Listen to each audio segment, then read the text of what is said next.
నమస్కారం జీవన రేఖ కార్యక్రమానికి స్వాగతం. ఇవాల్టి కార్యక్రమంలో భాగంగా సంతాన లేమి అనే సమస్యకు సంబంధించి పీసీఓడి ప్రాబ్లం కి సంబంధించి ఎక్కువగా మనం ఇష్యూస్ చూస్తూ ఉంటాం. అసలు పీసీఓడి అంటే ఏంటి, ఎవరిలో ఇది ఎక్కువగా ప్రాబ్లం కనిపిస్తూ ఉంటుంది, దీనికి ప్రస్తుతం ఉన్న చికిత్సా విధానం ఏంటి, లాప్రోస్కోపీ చేస్తే ఎంతవరకు ప్రయోజనం ఉంటుంది, దీనికి సంబంధించి పూర్తి సమాచారం తెలియజేయడానికి మనతో పాటు 49 సంతాన సాఫల్యత కేంద్రం నుంచి డాక్టర్ శశిప్రియ గారు ఉన్నారు. వారితో మాట్లాడి మరిన్ని విషయాలు తెలుసుకుందాం. దీనికి సంబంధించి మీకేమైనా డౌట్స్ ఉన్నాయి, డాక్టర్ గారితో మాట్లాడి క్లారిఫై చేసుకోవాలి అనుకున్నట్లయితే వెంటనే స్క్రీన్ మీద కనిపించే నంబర్స్ కాల్ చేయొచ్చు. మేడం నమస్తే. హలో అండి. చాలా మందికి ఇన్ఫర్టిలిటీలో సంబంధించి పీసీఓడి ప్రాబ్లం ఎక్కువగా ఫేస్ చేస్తూ ఉంటారు. అసలు ఈ పీసీఓడి అంటే ఏంటి? చాలా మందికి ఏంటంటే పీసీఓడి అంటే అదేదో పెద్ద రోగం వచ్చింది అని అనుకుంటారు. పీసీఓఎస్ అన్న పీసీఓడి అన్న పెద్ద భయపడాల్సిన అవసరం లేదు. ఎందుకంటే కరెంట్ సినారియో ఇప్పుడు నేను సపోజ్ ఇన్ మై ఒపీనియన్ నేను ఒక ఫర్టిలిటీ స్పెషలిస్ట్ని. ఒక కపుల్ నా దగ్గరికి వచ్చారు. ఓకే, మెయిన్ ఫస్ట్ కంప్లైంట్ ఏంటి, patient unable to conceive naturally or పేషెంట్స్కి ఇర్రెగ్యులర్ సైకిల్స్ ఉన్నాయా. ఓకే, సో ఇర్రెగ్యులర్ సైకిల్స్ ఉంటే ఓన్లీ ఇర్రెగ్యులర్ చాలామంది ఏంటి, మేము ప్లానింగ్ చేసుకోవాలనుకుంటున్నాం కానీ ఇప్పుడు కాదు, జస్ట్ మేము చెకప్ కోసం వచ్చాము. ఎందుకు చెకప్ కోసం వచ్చారు అంటే మాకు ఇర్రెగ్యులర్ సైకిల్స్ ఉన్నాయి మేడం అని చెప్తారు. సో యాజ్ ఎ గైనకాలజిస్ట్ కూడా ఇప్పుడు ఇర్రెగ్యులర్ సైకిల్స్ని మనం ఎట్లా అనుకుంటామంటే జనరల్గా కామన్ అందరు ఆడవాళ్ళకి ఒక 21 డేస్ నుంచి 24 అనుకుందాం, 24 డేస్ నుంచి 35 డేస్ లోపల ఎవ్రీ మంత్ సైకిల్ అనేది రావాలి. సో మెన్స్ట్రువల్ సైకిల్ అంటే ఏంటి, it's menstrual cycle. So every month menses వస్తుంది. మెన్సెస్ ఎట్లా వస్తుంది, సో జనరల్గా మనం అనాటమీ మాట్లాడుకుంటే సో ఫీమేల్ రిప్రొడక్టివ్ సిస్టంలో ఒక యూట్రస్ ఉంటుంది, 2 ఫెలోపియన్ ట్యూబ్స్ ఉంటాయి అండ్ 2 ఓవరీస్ ఉంటాయి అనమాట. సో ఒక్కొక్క ఓవరీలో మనకి ఎవ్రీ మంత్ ఒక 8 నుంచి 10 ఫాలికల్స్ ఉంటాయి అనమాట. ఈ ఫాలికల్స్ అనేటివి ఏంటంటే ఎగ్ ఉండే ఒక శాక్ అనమాట, ఫాలిక్యులర్ శాక్ అనేది ఉంటుంది. ఈ ఫాలికల్స్ లోపల మనకు ఊసైట్ అని జెనెటిక్ మెటీరియల్ అనేది ఉంటుంది అనమాట. ఫీమేల్ సైడ్ నుంచి జెనెటిక్ మెటీరియల్ని మనం ఊసైట్ అని అంటాం, ఎగ్ లేమ్ లాంగ్వేజ్లో. So common language. ఇప్పుడు ఏంటంటే ఈ 8 to 10 ఎగ్స్ ఉంటే ఒకటే ఎగ్ డెవలప్మెంట్ ఉంటుంది అనమాట, 1 or 2 డిపెండింగ్ అపాన్ మన బాడీలో హార్మోన్ లెవెల్స్ని బట్టి. ఈ ఫాలికల్స్ని స్టిమ్యులేటింగ్ హార్మోన్ అని FSH అని ఉంటుంది. సో దాని వాల్యూస్ని బట్టి ఒక్కొక్క ఓవరీలో నుంచి ఒక ఎగ్ ఆర్ 2 ఎగ్స్ డెవలప్మెంట్ అనేది ఉంటుంది అనమాట. సో ఈ ఫాలికల్ స్టిమ్యులేటింగ్ హార్మోన్కి ఫాలికల్స్ అనేటివి రియాక్ట్ అవ్వాలి. సో ఆ హార్మోన్ని పీల్చుకొని ఒక ఎగ్ డెవలప్మెంట్ అవుతుంది, ఓవ్యులేషన్ జరుగుతుంది. సో జనరల్గా ఇది నార్మల్ ఫినామినన్. సో ఒక ఎగ్ రిలీజ్ అయింది, అందరు అంటారు ఓవ్యులేషన్ డే, ఫెర్టైల్ డే అనేసి. సో ఓవ్యులేషన్ టైంలో, ఓవ్యులేషన్ డే ఆ టైంకి ఎగ్ అనేది రిలీజ్ అవుద్ది. సో ఈ ఎగ్ లోపలికి స్పర్మ్ అనేది భార్యాభర్తలు కలిసినప్పుడు స్పర్మ్ కలిసింది అని అంటే ఒక బేబీ లాగా ఎంబ్రియో లాగా తయారై యూట్రస్లో వచ్చి ఇంప్లాంటేషన్ అవుతుంది. సో ఇట్లా కాలేదు, ఎగ్ స్పర్మ్ అనేది కలవలేదు అనుకోండి, ఆ ఎగ్ కూడా చనిపోతుంది అనమాట. సో ఆ ఎగ్ చనిపోవడంతో పాటు ఇక్కడ ఈ ఇటు సైడ్ అటు సైడ్ ఓవరీలో ఉండే 10 ఎగ్స్ కూడా వేస్ట్ అయిపోతాయి ఆ మంత్. సో ఒక ఎగ్ రిలీజ్ అయిన ఒక 14 డేస్కి మనకి మళ్ళీ నెక్స్ట్ మంత్ మెన్స్ట్రువల్ సైకిల్ అనేది స్టార్ట్ అవుద్ది. ఎవ్రీ మంత్ అనేది ఒక 12 మంత్స్ ఉంటాయి కదా ఇయర్లో. సో అట్లా 12 మెన్స్ట్రువల్ సైకిల్స్ అనేది ఉండాలి. సో దీంట్లో మనకు అర్థమైంది ఏంటి, there are 2 cycles in it. ఓవరీలో నుంచి ఎగ్ డెవలప్మెంట్ అనేది ఓవేరియన్ సైకిల్ అంటాము. ఈ ఎగ్ డెవలప్ అయినందుకు ఎండోమెట్రియం డెవలప్ అయ్యేది మనకు మెన్సెస్ వస్తుంది అనమాట, endometrium. So endometrium cycle. So ఈ రెండింటిని కోఆర్డినేషన్ అనేది చాలా అవసరం. సో ఇది మనం ఫిజియాలజీ. ఈ పీసీఓఎస్ అంటే ఏంటంటే ఈ ఎగ్స్ 10 ఎగ్స్ ఉండే దగ్గర వీళ్ళకి 25 ఎగ్స్ ఉంటాయి అనమాట. సో 25 ఎగ్స్ని స్టిమ్యులేట్ చేయాలంటే బాడీలో హార్మోన్ ఎలా ఉండాలి. సో హార్మోనల్ ఆబ్వియస్లీ ఒక్క ఎగ్కి సరిపోయే హార్మోనే బాడీ రిలీజ్ చేస్తుంది. సో 10 ఎగ్స్ ఉంటే ఓకే, కానీ 25 ఎగ్స్లో మంచి ఎగ్ అనేది ఎలా సెలెక్ట్ చేసుకుంటుంది body. So there is a little imbalance, hormonal imbalance ఉంటుంది బాడీలో. ఈ 25 ఎగ్స్ 30 ఎగ్స్ 40 ఎగ్స్ 50 ఎగ్స్ ఉంటాయి చాలా మందికి కూడా ఒక్కొక్క ఓవరీలో. సో ఎగ్ డెవలప్మెంట్ అనేది సరిగ్గా ఉండదు వీళ్ళకి. అసలు ఎగ్ విడుదలనే కాదు, ఎగ్ విడుదల కానప్పుడు యూట్రస్లో ఎండోమెట్రియం డెవలప్మెంట్ ఉండదు. సో ఎండోమెట్రియం డెవలప్మెంట్ లేకపోతే ఎండోమెట్రియల్ సైకిల్ ఉండదు కదా, సో మెన్సెస్ రావు. సో దీనివల్ల మనకి ఇర్రెగ్యులర్ సైకిల్స్ ఉంటాయి. ఎవ్రీ 3 మంత్స్కో 4 మంత్స్కో 6 మంత్స్కో 1 ఇయర్కో కూడా అప్పుడప్పుడు మెన్సెస్ అనేది రాదు చాలా మందికి. సో మనం స్కానింగ్ చేసినప్పుడు 10 ఎగ్స్ ఉండే దగ్గర మనకి 25 ఎగ్స్ 30 ఎగ్స్ ఉన్నాయంటే పాలిసిస్టిక్ ఓవేరియన్ మార్ఫాలజీ అని అంటాం.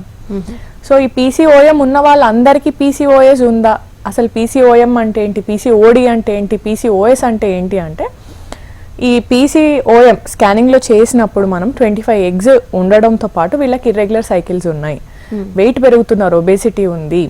ఈ ఒబేసిటీ ఉండడం వల్ల వీళ్ళకి ఏంటంటే ఇన్సులిన్ రెసిస్టెన్స్ అనేది బాడీలో వచ్చి ఫ్యూచర్లో వీళ్ళకి షుగర్ వచ్చే ప్రాబ్లమ్స్ ఉంటాయి. లేకపోతే ఇప్పుడు కూడా వీళ్ళకి షుగర్, ఇన్సులిన్ లెవెల్స్ అండ్ మనకి షుగర్ లెవెల్స్ బాడీలో చాలా ఎక్కువ ఉండడం, ఇవన్నీ అవుతూ ఉంటాయి ఇన్సులిన్ రెసిస్టెన్స్ ఉండడం వల్ల. సో ప్లస్ దాంతోపాటు కొలెస్ట్రాల్ బాడీలో పెరుగుతుంది, డిస్లిపిడీమియా అని అంటారు. అంటే ఈ కొలెస్ట్రాల్ అనేది దీని మెకానిజం సరిగ్గా లేదన్నమాట. ఈ మెటబలిజం అనేది సరిగ్గా అవ్వక కొలెస్ట్రాల్ లెవెల్స్ కూడా బాడీలో పెరుగుతాయి. సో ఈ 4-5 కండిషన్స్ అన్నీ ఉంటేనే పీసీఓఎస్ అంటే పాలిసిస్టిక్ ఒవేరియన్ సిండ్రోమ్ అని అంటారు. సిండ్రోమ్ అంటే ఏంటి అంటే 4-5 డిసీజెస్ కంబైన్డ్ ఉంటేనే it is called as a syndrome. So ఈ 4-5 కండిషన్స్ మెట్ కావాలి పీసీఓఎస్ అనడానికి.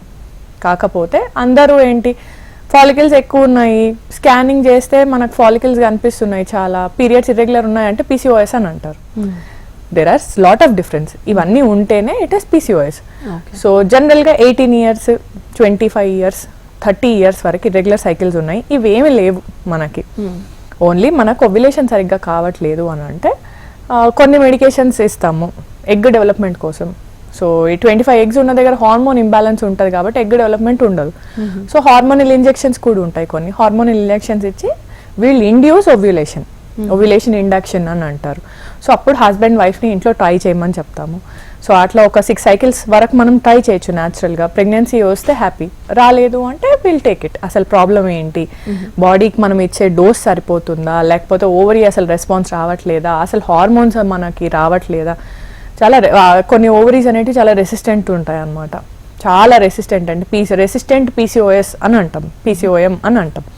టాబ్లెట్స్ ఇంజెక్షన్స్ ఇచ్చినా కానీ అవి రెస్పాండ్ కావు, ఎగ్ అనేది బయటకు రాదు. సో ఇట్లాంటి వాటికి మనకి ఒక్కసారి హాస్పిటల్కి వస్తే వి విల్ అండర్స్టాండ్ ప్రాబ్లం ఏంటి, మనం ట్రీట్మెంట్ ఏం చేయాలి అని. ఓకే, ఈ పీసీఓడి అని అనేది మనకి మెన్స్ట్రువల్ సైకిల్ స్టార్ట్ అయినప్పటి నుంచి కూడా ప్రాబ్లం అయ్యే ఛాన్సెస్ ఉంటాయా, లేదు మ్యారేజ్ అయిన తర్వాత కొన్ని ఇయర్స్ తర్వాత స్టార్ట్ అవుతుందా? అసలు దీన్ని ఎప్పుడు సీరియస్గా పరిగణించాల్సిన అవసరం ఉంది? ఎస్, పీసీఓఎస్ అనేది జనరల్గా జెనెటిక్ రిలేటెడ్ అనమాట. సో బట్ ఎన్విరాన్మెంటల్ ఫ్యాక్టర్స్ కూడా ఉంటాయి దీంట్లో. ఇప్పుడు మీరు రోజు నేను ఓపీ చూసేటప్పుడు జనరల్గా ఏంటంటే ఒక ఫ్యామిలీలో నుంచి సిస్టర్స్ 3-4 వస్తారు, మేడం నాకు రెగ్యులర్ సైకిల్స్ ఉన్నాయి, మాకు పిల్లలు కలగట్లేదు అని. 3-4 సిస్టర్స్కి కూడా ఒకటే సేమ్ ప్రాబ్లం ఎట్లా ఉంటుంది, it is related with the jeans అనమాట. మన మదర్కి కూడా ఇర్రెగ్యులర్ సైకిల్స్ ఉంటే మనకు కూడా ఇర్రెగ్యులర్ సైకిల్స్ వచ్చే ఛాన్స్ ఉంటుంది. ఈ పీసీఓఎస్లో ఏంటంటే మనకి ఒక హార్మోన్ డెఫిషియన్సీ ఉంటుంది అనమాట. సో వీళ్ళకి ఈస్ట్రోజన్, ఈ ఆండ్రోజన్స్ అనేటివి మనకు కూడా, సో ఫీమేల్ బాడీలో కానివ్వండి, మేల్ బాడీలో కానివ్వండి, ఆండ్రోజన్స్ అనేటివి కామన్. సో బాడీలో ఉండే హార్మోన్స్ వల్ల ఈ ఆండ్రోజన్ నుంచి ఫీమేల్స్కి ఈస్ట్రోజన్ రిలీజ్ అవుద్ది, మేల్స్కి టెస్టోస్ట్రాన్ హై ఉంటుంది. మేల్స్కి టెస్టోస్ట్రాన్ కూడా ఇట్ ద సేమ్ కాంపోనెంట్, ఇక్కడ నుంచి మనకి డివైడ్ అయ్యి వచ్చింది ఆండ్రోజన్స్ నుంచి. సో మన బాడీలో మెటబాలిజం ప్రాబ్లం, ఈ ఎంజైమ్ డెఫిషియన్సీ వల్ల ఈ మెటబాలిజం అనేది సరిగ్గా రాక ఆండ్రోజన్ క్వాంటిటీ అలానే ఉంటుంది. Male hormone quantity common, male అని కూడా చెప్పలేం, కామన్ మేల్కి ఫీమేల్కి డివైడ్ అయ్యే హార్మోన్ క్వాంటిటీ ఎక్కువ ఉండడం వల్ల ఈ కెపాసిటీ అనేది తక్కువ అనమాట. ఈ ఊసైడ్స్కి నార్మల్గా ఫంక్షన్ చేసే కెపాసిటీ తక్కువ. సో ఇప్పుడు ఏమైపోద్ది అంటే ఈ ఎంజైమ్ డెఫిషియన్సీ ఉండడం వల్ల ఫ్యూచర్ జనరేషన్స్కి కూడా పీసీఓఎస్ వచ్చే ఛాన్స్ ఉంటుంది. ఇప్పుడు suppose mother is having PCOS, the children also will get PCOS. So ఇది జెనెటిక్ వల్ల రిలేటెడ్. కాకపోతే ఏంటంటే చాలా మందికి పీసీఓఎస్ ఉన్నా కానీ రెగ్యులర్ సైకిల్స్ వస్తాయి, న్యాచురల్గా పిల్లలు పుడతారు, వాళ్ళందరికీ కూడా ట్రీట్మెంట్ కావాల్సిన అవసరం లేదు. సో మనకి ప్రాబ్లం ఉందా లేదా, ఫస్ట్ న్యాచురల్గా పీరియడ్స్ వస్తున్నాయా, పీరియడ్స్ రెగ్యులర్గా ఉంటే కూడా కొంతమందికి ఎగ్ రిలీజింగ్ అనేది సరిగ్గా అవ్వదు. అండ్ కొంతమందికి ఏంటంటే దీంట్లో మళ్ళీ 2 వేరియంట్స్ పీసీఓఎస్లో, ఒబేస్ పీసీఓఎస్ అనేది ఉంటుంది, లీన్ పీసీఓఎస్ అనేది ఉంటుంది.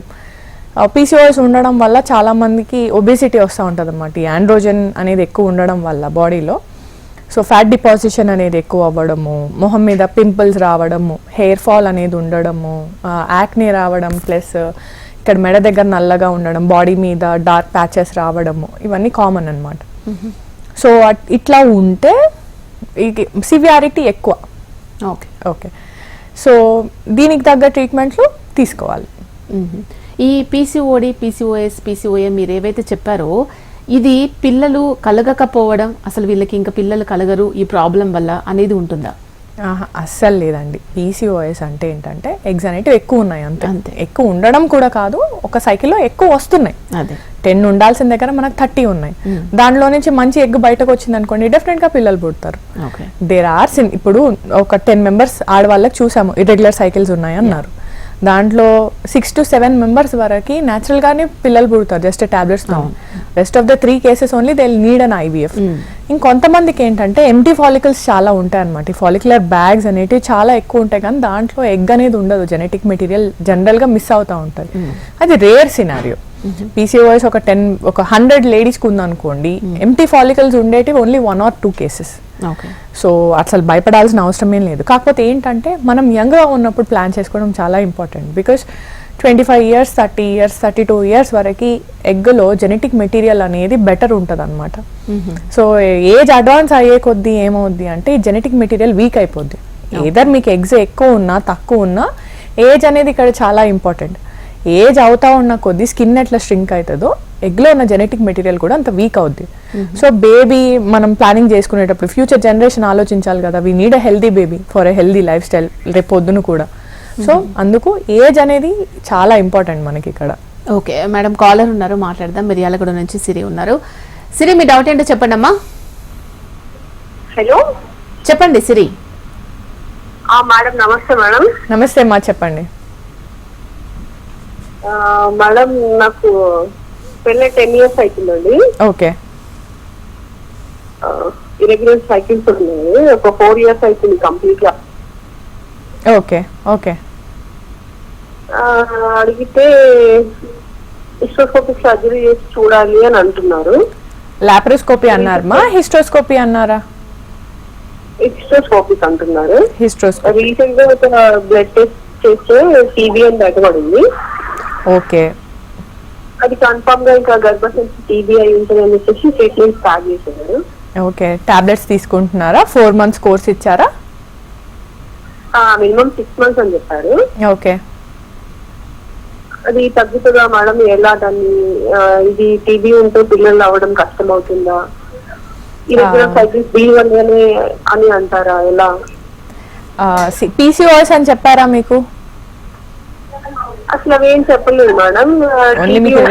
ఇలాగే సెషన్స్ ఆగిపోతాయి. ఒక 6 months కోర్స్ తర్వాత మళ్ళీ హిస్టోస్కోపిక్ చేయాలి ఉంటాయి. ఒక 6 months ట్రీట్ తర్వాత అడిషన్స్ అన్ని తీసేస్తామని చెప్పారు. ఓకే.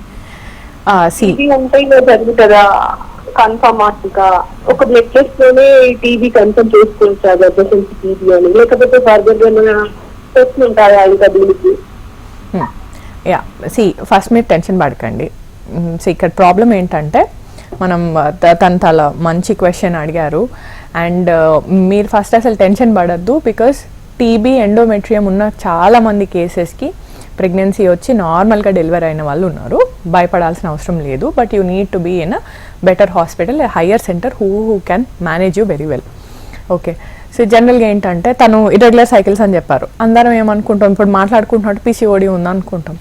సో ఇందాక మనం already we have discussed very nicely that the ovarian cycle అనేది డిఫరెంట్, ఎండోమెట్రియం సైకిల్ అనేది డిఫరెంట్. ఎంత హార్మోన్ బాడీలో రిలీజ్ అయినా కానీ ఈ ఎండోమెట్రియం అనేది మంచిగా ఉండాలి కదా. ఎండోమెట్రియం అనేది యూట్రస్కి ఇన్సైడ్ ఉండే లేయర్ అనమాట. ఒక బేబీ వస్తే దాన్ని క్యాచ్ చేసే లేయర్ అనేది ఎండోమెట్రియం. సో ఈ ఎండోమెట్రియం సెక్రీషన్ అనేది యూట్రస్ లోపల ఉంటుంది. యూట్రస్ అంటే మనం ఈజీగా అండర్స్టాండ్ చేసుకోవడానికి ఒక ఎప్పుడు బెలూన్ లాగా మనం ఊహించుకోవాలన్నమాట. బెలూన్లో మనం గాలి ఊదితే బెలూన్ పెద్దగా అవుతుంది. యూట్రస్ కూడా అంతే. యూట్రస్లో మనకు ఒక బేబీ ఇంప్లాంటేషన్ అయింది అని అంటే మామూలుగా ఒక వ్రిస్ట్ ఇంత సైజ్కు ఉండే యూట్రస్ ఎంత పెద్దగా అవుద్ది? బేబీ ఒక 3 kgs. సో ఆల్మోస్ట్ 5 kgs బరువు భరించే అంత యూట్రస్ పెరగాలి, బెలూన్ లాగా ఉబ్బాలి. సో అంటే ఏం కావాలి? ఆ మెటీరియల్ ఏదైతే ఉందో ఇలాస్టిసిటీ అవసరం. యూట్రస్ మజిల్కి సాగే తత్వం అనేది చాలా మ్యాండేషన్ అనమాట. సో జనరల్గా TB వస్తే మనకి ఏమవుద్ది అని అంటే, సో ఈ TB బ్యాక్టీరియా, మైకోబాక్టీరియం అనేది ఏమవుద్ది అంటే ఈ బేసల్ లేయర్ ఆఫ్ ఎండోమెట్రియంని ఇట్ విల్ ఈట్ ఆఫ్ అనమాట. ఇన్ఫెక్షన్ వచ్చినప్పుడు ఏమవుద్ది అంటే ఈ బేసల్ లేయర్లో చాలా ఫోకాయి వస్తాయి అన్నమాట. సో ఆ లేయర్ మొత్తం కూడా ఇన్ఫెక్టివ్ అయిపోయి మనకు అక్కడ సెక్రీషన్ అనేది రాదు. అండ్ యూట్రస్ లోపల ఏమవుతాయి అంటే వాల్స్ ఉంటాయి. సో యూట్రస్ జనరల్గా ఇప్పుడు బేబీ పెరగాలంటే ఒక రూమ్ లాంటిదే కదా. సో యూట్రస్కి కూడా 4 వాల్స్ ఉంటాయి అన్నమాట. సో ఈ 4 వాల్స్లో ఈ లోపల ఉన్న ప్లేస్ ఏమవుద్ది అంటే ఇట్లా ముడుచుకోబోతుంది అనమాట. బెలూన్ కూడా అప్పుడు లోపల ఏమన్నా ఇలాస్టిక్ అనేది ఎక్కువ ఉందనుకోండి, మనం గాలి ఊపినా పట్టుమని బలుగుతుంది, దాంట్లోంచి రాదు. There is no place inside because లోపల అంతా అతుక్కొని పోయింది. యూట్రస్ కూడా టీబీ వచ్చింది అనుకోండి, లోపల వాల్స్ అన్ని అతుక్కిపోతాయి అనమాట. సో లోపల మనము బేబీ పెరుగుతున్నా కానీ అసలు మనకి అబార్షన్ అయ్యే ఛాన్స్ ఎక్కువ ఉంటుంది. అండ్ అసలు ఫస్ట్ ఇంప్లాంటేషనే కాదు, 90% ఆఫ్ ద కేసెస్లో there is no implantation because endometrium అనేది రాదు, ఎండోమెట్రియం డెవలప్మెంట్ అనేది ఉండదు, యూట్రస్ ఇక్కడ రెస్పాండ్ కావట్లేదు. సో వీళ్ళకి జనరల్గా ఏం చేస్తాము అని అంటే అడిషియోలైసిస్. సో యూట్రస్లో ఉండే అడిషన్స్ని హిస్టోస్కోపీ చేసి మనము కట్ చేయడం అనేది జరుగుతుంది. లోపలన్నీ సింపుల్గా చెప్పాలంటే బూజు పట్టినట్టు ఉంది ఒక రూమ్లో, బూజుని క్లియర్ చేస్తాం. అట్లనే యూట్రస్లో ఉండే అతుకులని క్లియర్ చేస్తాం అనమాట మనము కెమెరా వేసి. సో దాని తర్వాత డిఫరెంట్ ట్రీట్మెంట్స్ ఉంటాయి. సో అప్పుడప్పుడు ఒక బెలూన్ అనేది ఇన్సర్ట్ చేస్తాము కొన్ని ఒక 1 వీక్ 10 డేస్ టైం వరకు. మళ్ళీ హార్మోన్ రీప్లేస్మెంట్ థెరపీ ఇస్తాము. అది కాకుండా స్టెమ్ సెల్ థెరపీ కొత్తగా వచ్చింది. సో అది లేదు, పిఆర్పి ఇంజెక్ట్ చేస్తాం, ప్లేట్లెట్స్ ఇంజెక్ట్ చేస్తాం ఎండోమెట్రియం థిన్గా ఉంటే. సో అట్లా అవి అన్నీ రిలీజ్ అయిన తర్వాత నెక్స్ట్ 1 వీక్ 10 డేస్ మనం ఒక గ్యాప్ ఇచ్చి నెక్స్ట్ మెన్స్ట్రల్ సైకిల్లో we will plan transfer, embryo transfer అనేది ప్లాన్ చేస్తాం అనమాట. సో ఒకటే advantage in these cases is going for IVF pregnancy is much better than planning a natural conception. Because మనం న్యాచురల్గా ఎగ్ స్పెర్మ్ కలిసి మళ్ళీ యూట్రస్లో రావాలంటే సపోజ్ చాలా మంది లేడీస్కి అన్ని మంత్స్ 1 ఇయర్లో 12 మంత్స్ ఉంటే 12 మంత్స్లో ప్రెగ్నెన్సీ ఉండే ఎగ్ రిలీజ్ అవుతుందని గ్యారంటీ ఏం లేదు. వీ నెవర్ నో, ఎందుకంటే ఎగ్ అనేది 24 అవర్సే లైవ్ ఉంటుంది బాడీలో. ఆ టైంలో ఓవ్యులేషన్ అయ్యి హస్బెండ్ వైఫ్ కలిస్తేనే ప్రెగ్నెన్సీ ఎంబ్రియో అనేది తయారవుద్ది. ఆ డే అనేది మనకు మిస్ అయిపోయింది అనుకోండి, మంత్ మిస్ అవుద్ది. హిస్టోస్కోపీ చేసాము, యూట్రస్ అతుకులు రిలీజ్ చేసాము, మళ్ళీ ఒక 6 వీక్స్ తర్వాత 1 మంత్ తర్వాత 2 వీక్స్ తర్వాత 2 మంత్స్ తర్వాత మళ్ళీ అతుకులు ఫామ్ అయ్యే ఛాన్స్ ఉంటుంది. సో ఆ టైమింగ్ అనేది చాలా ఇంపార్టెంట్. యూట్రస్ ఒకసారి హిస్టోస్కోపీ చేసి ఒక 2-3 మంత్స్ లోపల మనం ఎంబ్రియో ట్రాన్స్ఫర్ చేస్తేనే ప్రెగ్నెన్సీ అనేది మనం తొందరగా అచీవ్ చేయగలుగుతాం. సో మనకు ఐవీఎఫ్లో ఇది ఒక అడ్వాంటేజ్ అనమాట. సో ఫస్ట్ మనం ఎగ్ పికప్ చేసుకొని స్పర్మ్ని వేసి మనం ఫర్టిలైజ్ చేసి క్రయో ప్రిజర్వేషన్ చేసుకున్నాము. తర్వాత యూట్రస్ రెడీ చేసుకొని యూట్రస్ లైనింగ్ మంచిగా ఉండి ఎడిషన్స్ ఏం లేవు, దాంట్లో బ్లడ్ సప్లై బాగుందంటే మనం ట్రాన్స్ఫర్ చేస్తే చాలా మంది కేసెస్లో ప్రెగ్నెన్సీ వచ్చింది. సో రాని కేసెస్కి మళ్ళీ what we have to do అని we have to discuss. Okay madam, చాలా మందిలో ఇప్పుడు మీరు చెప్పారు హార్మోనల్ ఇన్బ్యాలెన్స్ వల్ల పీసీఓఎస్ ఇవి వచ్చే ఛాన్సెస్ ఎక్కువగా ఉంటాయని. చిన్నపిల్లలు ఉన్నప్పటి నుంచే వాళ్ళకి యూరినల్ ట్రాక్ ఇన్ఫెక్షన్ కానీ లేకపోతే రెగ్యులర్గా ఫీవర్స్ రావడం కానీ ఎనీ ఇన్ఫెక్షన్స్ వల్ల ఈ పీసీఓడి వచ్చే అవకాశం ఉంటుందా? హెరిడిటరీ వల్ల కూడా పీసీఓడి వస్తుందని చాలా మంది అనుకుంటూ ఉంటారు, వాస్తవమేనా? ఎస్, హెరిడిటరీ వల్లనే, అదే మనం ఎంజైమ్ డెఫిషియన్సీ ఇందాక మాట్లాడుకున్నాం, జీన్ డిఫెక్ట్ ఉండడం వల్లనే పీసీఓఎస్ వస్తుంది. బట్ ఏంటంటే ఇర్రెగ్యులర్ సైకిల్స్ అనేటివి మెనార్కీ నుంచే ఉంటాయి. సో మెనార్క్ అంటే ఏంటి, ఫస్ట్ పీరియడ్స్ రావడం 13 years 14 yearsకి మనం మెనార్క్ అటెండ్ చేయడం అని అంటాము. సో 1 year 1.5 year ఈ హార్మోన్స్ అన్ని ఇదేంటి హెచ్పిఓ యాక్సిస్ అని ఉంటుంది అనమాట మన బ్రెయిన్లో. So pituitary ovarian axis. So అది ఏంటంటే ఈ హైపోథాలమస్ నుంచి రిలీజ్ అయ్యే హార్మోన్స్ అనేటివి మనకు రెగ్యులరైజ్ కావాలంటే ఒక 1 year పడుతుంది. So menses first time menarche attain అయిన తర్వాత ఒక 1.5 yearలో రెగ్యులర్ సైకిల్స్ రావాలి. సో చాలా మందికి రాకపోతే ఒక 1 year 2 years తర్వాత వెళ్ళి ఇన్వెస్టిగేషన్స్ చేయించుకోవడం అవసరం. ఇన్వెస్టిగేషన్స్ అంటే మళ్ళీ ఏంటి, బ్లడ్ టెస్ట్లు అవసరం లేదు, సింపుల్ ట్రాన్స్ అబ్డామినల్ స్కాన్ చేస్తారు. స్కాన్ చేస్తే వీళ్ళు అండర్స్టాండ్. అది కూడా ఎప్పుడు అవసరము అని అంటే వీళ్ళకి ఒబేసిటీ వస్తుంది, యాక్నీ వస్తుంది, హెయిర్ ఫాల్ ఉంటుంది, ఇంకా షుగర్ లాంటి సిమ్టమ్స్ ఏమన్నా అనిపిస్తున్నాయి అంటే డెఫినెట్గా అప్పుడు అవసరం. అండ్ ఇంకోటి ఇన్ఫెక్షన్స్ గురించి అడిగారు, యూరినరీ ట్రాక్ట్ ఇన్ఫెక్షన్స్ అని. సో జనరల్గా PCOS is not related to any urinary tract infections. Fevers ఇవన్నీ యూటీఐ ఉన్న వాళ్ళకి ఫీవర్ రావడం కామన్. యూరినరీ ట్రాక్ట్ ఇన్ఫెక్షన్స్ అనేవి ఫీమేల్స్లో కామన్ అనమాట. ఎందుకు అంటే వీళ్ళకి యూరిథ్రా అనేది చాలా చిన్నగా ఉంటుంది అండ్ ఇట్ ఈస్ ఎక్స్పోజ్డ్ కాబట్టి జనరల్గా ఇన్ఫెక్షన్స్ వచ్చేటివి కొంచెం కామన్ అనమాట urinary tract infection. So fevers, urinary tract infections వచ్చినప్పుడు ఫీవర్స్ అనేవి కామన్. బట్ పీసీఓఎస్ ఉన్నప్పుడు మనకు ఫీవర్స్, యూటీఐస్ అట్లా ఏం కామన్ కాదు. Because it is only related with ovary. It has nothing to do with మన ఎక్స్టర్నల్ జెంటిలియా. ఓకే, మరి ఈ పీసీఓడి పీసీఓఎస్ కావచ్చు, పీసీఓఎం కావచ్చు, దీనికి ట్రీట్మెంట్ ఏంటి? పీసీఓఎస్ పీసీఓఎం కంటే ఇప్పుడు మన జీన్ ప్రాబ్లం కాబట్టి జీన్స్ అయితే మనం చేంజ్ చేయలేము, కానీ మన లైఫ్ స్టైల్ చేంజ్ చేసుకోవచ్చు. సో మన జీన్కి ఒబేసిటీ వచ్చే టెండెన్సీస్ ఉన్నాయి అంటే జనరల్గా ఫుడ్, మనం హెల్దీ లైఫ్ స్టైల్ ఉండడం కానివ్వండి, వర్కౌట్స్ చేయడం కానివ్వండి, సో ఇవన్నీ చేసుకుంటే ఏంటంటే బాడీలో హార్మోన్స్ అట్లీస్ట్ ఈ ఆండ్రోజన్ అనేది బెటర్ ఈస్ట్రోజన్కి కన్వర్షన్ అయ్యే కెపాసిటీ ఉంటుంది మనం వర్కౌట్ చేసినప్పుడు. ఎవ్రీడే ఒక 45 minutes to 1 hour brisk walk అనేది చాలా మ్యాండేషన్ అనమాట. సో ఇట్లా పాటు యోగా అనేది మన ఫిజికల్ ఎక్సర్సైజ్ మీద సెడెంటరీ లైఫ్ స్టైల్ కూర్చొని ఉండడం కాకుండా చాలామంది ఇప్పుడు సాఫ్ట్వేర్ ఉద్యోగులు కానివ్వండి అండ్ లైఫ్ స్టైల్ అనేది మనం జంక్ ఫుడ్ తినడం కానివ్వండి, ఫాస్ట్ ఫుడ్ తినడం కానివ్వండి, ఆయిల్ అనేది ఎక్కువ వాడడం, సో ఇవన్నీ కట్ డౌన్ చేసుకొని foods which are rich in omega-3 fatty acids కానివ్వండి, antioxidant rich food, fresh food తీసుకుంటే మనకు వెయిట్ అనేది బ్యాలెన్స్లో ఉంటుంది. సో మనకి రెగ్యులర్ సైకిల్స్గా చేంజ్ అయ్యే ఛాన్స్ ఉంటుంది. ఒకవేళ మనకి రెగ్యులర్ సైకిల్స్ ఉన్నా కానీ అట్లీస్ట్ వేరే నేను చెప్పిన సిమ్టమ్స్ ఏవి రాకుండా ఉంటాయి అన్నమాట. This is what we can do from our end. ఇట్లా కాకుండా రెసిస్టెంట్గా ఉంది పీసీఓఎస్ అంటే డెఫినెట్గా లాప్రోస్కోపీకి వెళ్ళే ఛాన్స్ ఉంటుంది. ఇప్పుడు ఒక ఎర్లీ మనకు 25 years 26 years రీసెంట్గా మ్యారేజ్ అయింది, ఒక 1-2 years న్యాచురల్గా పిల్లలు కావాలనుకుంటున్నారు, రెగ్యులర్ సైకిల్స్ రావట్లేదు అంటే డెఫినెట్గా లాప్రోస్కోపీ ఈజ్ అన్ ఆప్షన్. లాప్రోస్కోపీలో ఏం చేస్తామంటే ఇప్పుడు ఇందాక మనం చెప్పినట్టు ఎగ్ ఎంప్టీయింగ్ అనేది కాదు. పీసీఓఎస్లో మెయిన్ ఏమవుతుందంటే ఫాలిక్యులర్ స్టాగ్నేషన్ ఉంటుంది. ఒక కోవరీలో 30-40 eggs అట్లా కూర్చొని ఉండేసరికి లోపల ఫ్లూయిడ్ అంతా మనకి స్టాగ్నెంట్ అయిపోతుంది అనమాట. So what we do is laparoscopy port వేసి ఒక చిన్నగా డ్రిల్లింగ్ అనేది చేస్తాం. సో ఈ డ్రిల్లింగ్ చేస్తే ఏంటంటే లోపల ఉన్న ఈ ఫాలిక్యులర్ ఫ్లూయిడ్ అంతా బయటకు వచ్చేస్తే ఫ్రెష్ ఎగ్స్ అనేటివి నెక్స్ట్ మంత్ నుంచి మళ్ళీ డెవలప్మెంట్ ఉంటుంది. నెక్స్ట్ 6 monthsలో వీళ్ళు ట్రై చేసుకుంటే వీళ్ళకి డెఫినెట్గా ప్రెగ్నెన్సీ అచీవ్ చేయొచ్చు. అంటే ఇప్పుడు ఒకసారి లాప్రోస్కోపీ చేసిన తర్వాత నెక్స్ట్ మంత్లో కూడా సేమ్ అట్లనే 30-40 eggs రావని? ఎస్, వస్తాయి. It is a very good question మీరు అడిగారు. చాలా మంది మా దగ్గర ఏంటంటే మేము పీసీఓఎస్కి లాప్రోస్కోపీ చేయించుకున్నాము అయినా కానీ అన్ని అట్లానే ఉన్నాయి అంటారు. చాలా ఇంకేమంటారంటే నీటి బుడగలు ఉన్నాయని ఆపరేషన్ చేశారు కానీ నీటి బుడగలు పోలేదు అంటారు. సిస్ట్ ఉందని ఆపరేషన్ చేశారు. పాలిసిస్టిక్ అంటే ఏంటి? ఓవేరియన్ అపియరెన్స్ మార్ఫాలజీ అంటే సిస్టుల్ లాగా కనిపిస్తున్నాయి. ఏం సిస్టులు ఇవి అంటే ఈ ఫాలికల్స్లో ఉన్న ఫ్లూయిడే మనకి సిస్టిక్ అయిపోద్ది, గట్టిగా అవ్వడంని సిస్ట్ అని అంటారు అనమాట, సిస్టిక్ అని అంటారు. సో మనం ఏం చేస్తున్నాము, ఆ మంత్లో ఉండే ఫాలికల్స్ని క్లియర్ చేస్తున్నాం తప్ప జీన్స్ని అయితే చేంజ్ చేయలేము కదా. ఈ మంత్లో ఉండేటివి ఆ ఫాలిక్యులర్ ఫ్లూయిడ్ తీసేస్తే నెక్స్ట్ మంత్లో ఒక 10 eggs వస్తాయేమో, నెక్స్ట్ మంత్లో 10 eggs వస్తాయి.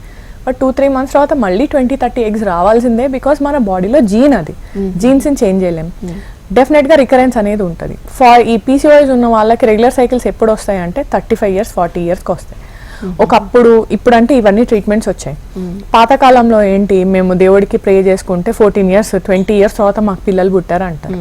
ఎస్, డెఫినెట్గా వీళ్ళకి ఏమవుద్ది అంటే ఇప్పుడు 18 years 19 years 20 yearsకి రెగ్యులర్ సైకిల్స్ ఉన్నాయి. ఒక 10 years 20 years తర్వాత బాడీలో న్యాచురల్గానే ఎగ్స్ తగ్గుతాయి కదా. సో తగ్గేసరికి ఏమవుద్ది, వీళ్ళకి 30 eggs ఉండే దగ్గర 10 eggs వస్తాయి. 10 eggs వస్తే బాడీలో హార్మోన్స్ అనేవి సరిపోయి అప్పుడు వీళ్ళకి రెగ్యులర్ సైకిల్స్ వస్తాయి. అప్పుడు న్యాచురల్గా పిల్లలు పుడతారు కాబట్టి దే విల్ థింక్ అనమాట 14 years తర్వాత మాకు న్యాచురల్గా పిల్లలు కలిగారు అని. ఓకే, ఫైనల్గా పీసీఓడి ప్రాబ్లంతో ఫేస్ చేసే వాళ్ళకి, పిల్లలు కలగరేమో అనే భయంతో ఉన్న వాళ్ళకి, పీసీఓడి ఉండడం వల్ల ఇంకా మాకు లైఫ్ కూడా ప్రాబ్లంగా మారుతుంది అనుకునే వాళ్ళకి మీరేం చెప్తారు? ఫస్ట్ మనకు ఉంది అని సెల్ఫ్ డయాగ్నోసిస్ మీరు అనుకున్నట్టయితే డెఫినెట్గా you should go and seek for help. First నాకు ఇర్రెగ్యులర్ సైకిల్స్ ఉన్నాయి, నేను వెయిట్ పెరుగుతున్నాను, నాకు ఇప్పుడు పిల్లలు వద్దు. చాలామంది అన్మ్యారీడ్ పీపుల్ కూడా ఇప్పుడు అందరు లేట్ మ్యారేజెస్ చేసుకుంటున్నారు 30 yearsకి.